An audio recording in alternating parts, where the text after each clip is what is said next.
two countries, 46 years of hatred, hundreds of billions of dollars spent, thousands of lives lost. And after all of that, neither side surrendered. Iran still has its nuclear program. America still has its military in the Middle East. Both governments held victory parades. Both populations were told, "We won." So who actually won? That's what we're going to find out today. To understand who won this war, you first need to understand why this war was never really about nuclear weapons. It was about something much older, much deeper. Go back to 1979. Iran was America's most important ally in the Middle East. The Shah, Mohammad Reza Pahlavi, was Washington's man in Tehran. American oil companies had deals. American military advisors were on the ground. The relationship was airtight. Then, in a matter of weeks, it all collapsed. The Islamic Revolution swept the Shah out of power. Students stormed the U.S. Embassy. 52 American diplomats were held hostage for 444 days. And from that moment, the United States made a decision that shaped the next 5 decades of history. Iran will never again be allowed to become a regional power. That was the doctrine. Not written anywhere official. Not passed through Congress, but embedded into every national security decision America made in the Middle East from 1979 onward. Sanctions, proxy wars, regime change operations, diplomatic isolation, and eventually, military strikes. Now here's what most people miss. Iran understood this doctrine completely, and they built their entire national strategy around surviving it. Not defeating America, surviving it. Because Iran's leadership knew something that Washington kept forgetting. You don't have to beat a superpower. You just have to outlast it. And that single idea, that one strategic insight, is the key to understanding everything that happened in 2025. The nuclear question.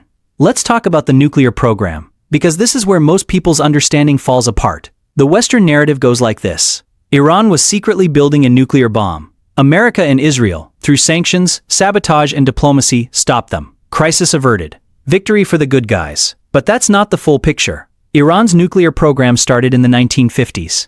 You know who helped them build it? The United States. Under a program called Atoms for Peace, America gave Iran nuclear technology, training, and even a research reactor. The Shah was America's ally, remember? A nuclear Iran was fine, as long as it was America's Iran. Then 1979 happened, and suddenly the same technology became a threat. Now fast forward to 2002. An Iranian dissident group publicly revealed that Iran had been building secret nuclear facilities, an enrichment plant at Natanz and a heavy water facility at Iraq. The world was shocked. Iran was caught. But here's where things get complicated. Iran never actually admitted to building a weapon. Their official position, then and now, is that their nuclear program is for civilian energy and medical research. And under the Nuclear Non-Proliferation Treaty, they technically have the right to enrich uranium for peaceful purposes. So America had a problem. Iran wasn't doing anything that was technically illegal under international law. But everyone, including the CIA, believed they were moving toward weapons capability. So Washington chose a strategy. Not invasion, not direct war. Something more sophisticated. Economic strangulation. The sanctions regime that America built against Iran between 2006 and 2015 was the most comprehensive in modern history. Banking sanctions, oil export bans, technology restrictions, asset freezes. Iran was cut off from the global financial system almost entirely. The Iranian rial collapsed. Inflation hit 40%. Unemployment among young Iranians surged. The middle class was being hollowed out in real time. And it was working. By 2013, Iran was desperate enough to negotiate. The result was the JCPOA, the Joint Comprehensive Plan of Action, signed in 2015. Iran agreed to limit its nuclear activities. In exchange, sanctions were lifted. It looked like America had won. But here's where it gets dark. The Trump factor. In 2018, Donald Trump pulled the United States out of the JCPOA. Just walked away. Unilaterally. Against the advice of America's European allies. Against the recommendation of his own Secretary of Defense James Mattis. Against the judgment of most of the intelligence community. And he reimposed sanctions. Harder than before. Maximum pressure, he called it. Now, the logic made a certain kind of sense on paper. The JCPOA had limits. It didn't address Iran's ballistic missile program.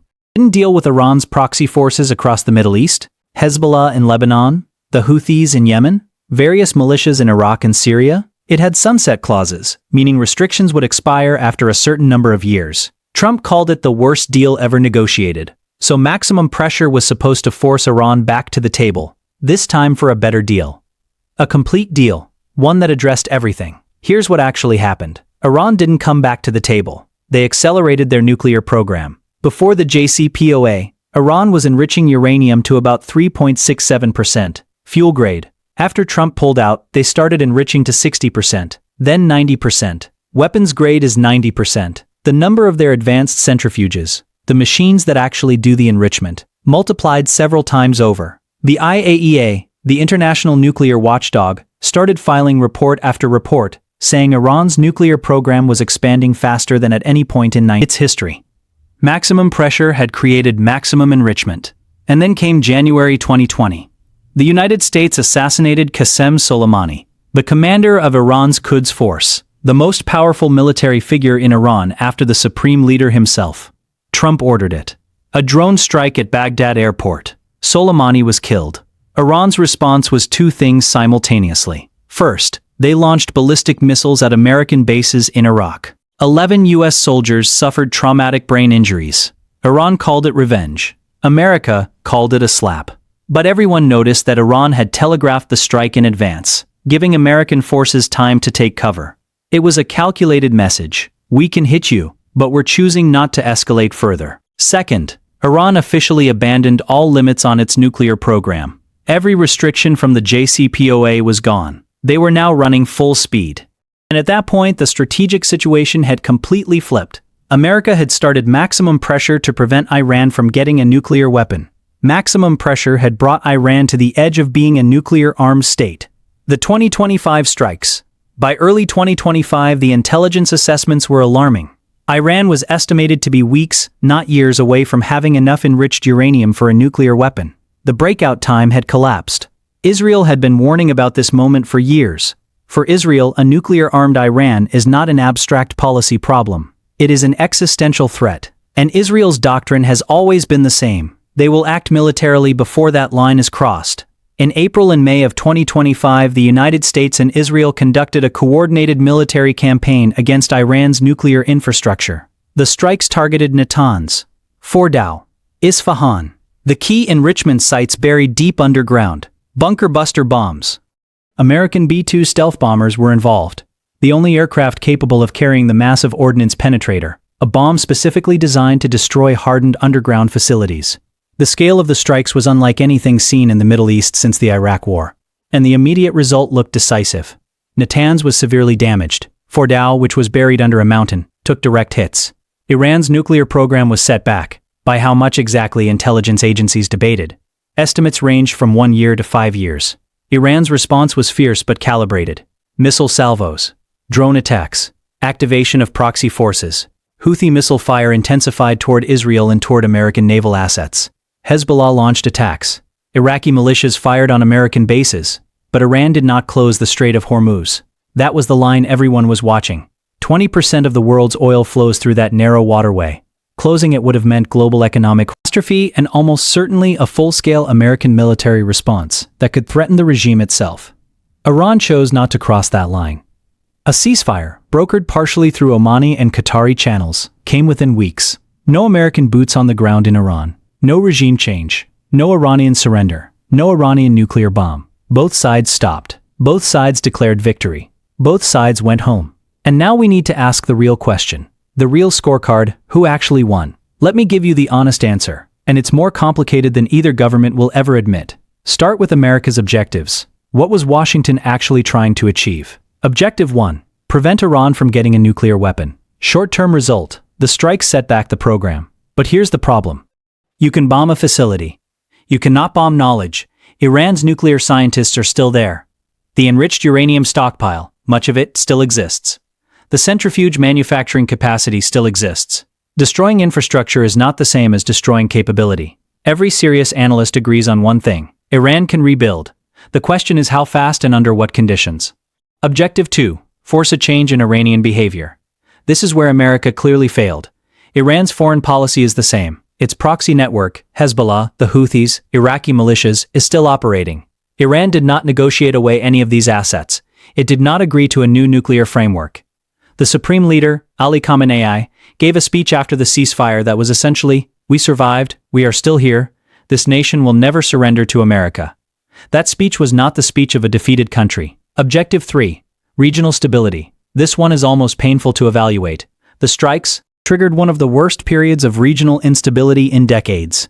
Oil prices spiked. Global markets were rattled. American bases across Iraq and Syria took repeated hits. The Houthis disrupted Red Sea shipping for months. Several American service members were killed in various retaliatory attacks. The cost of the military campaign, direct and indirect, ran into the hundreds of billions.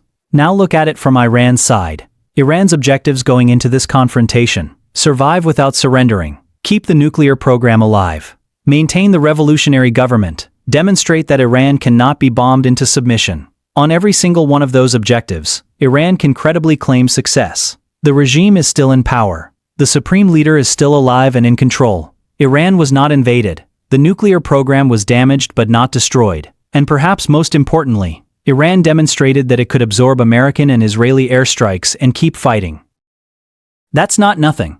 In the Middle East, where the narrative of strength matters enormously, surviving a major military campaign from the world's greatest military power is itself a kind of victory. But here's what neither side wants to talk about. The real losers.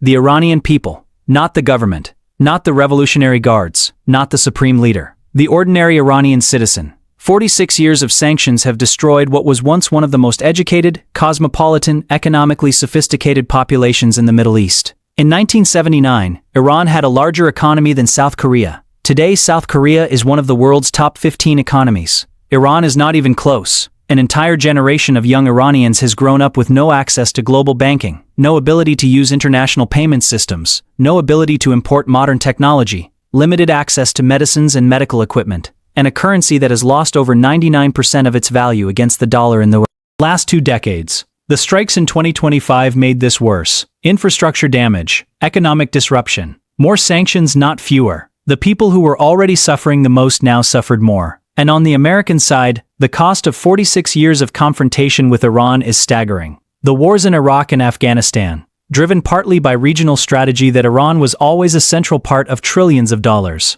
Thousands of American lives. Veterans dealing with lifelong consequences. Military budgets that crowded out domestic investment for decades. The ordinary American taxpayer funded a confrontation that, by 2025, had produced no decisive outcome. So when both governments held their victory parades, ask yourself who was marching in those parades. It wasn't the Iranian families who couldn't get cancer medication because of sanctions. It wasn't the American veteran working 3 jobs without adequate health care. It was politicians. It was generals. It was the people whose careers were built on the continuation of this conflict. The final verdict. Here is what history teaches us about these kinds of conflicts. When 2 sides fight for decades and neither achieves its core objectives, that is not a draw. That is a systemic failure. And the cost of that failure is always paid by ordinary people, not by governments. America did not get a denuclearized Iran. Iran did not get freedom from American pressure. The nuclear file is not closed, it's just paused. The proxy conflicts are not resolved. The fundamental tension between an American-led regional order and Iran's revolutionary ideology is still there.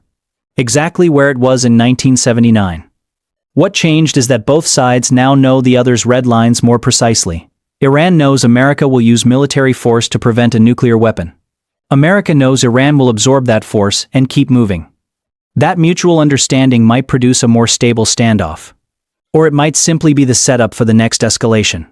History doesn't end, it just reloads. The next time you hear a government tell you we won, stop. Ask what they were trying to win. Ask what it cost. Ask who paid that cost. Ask what's still unresolved.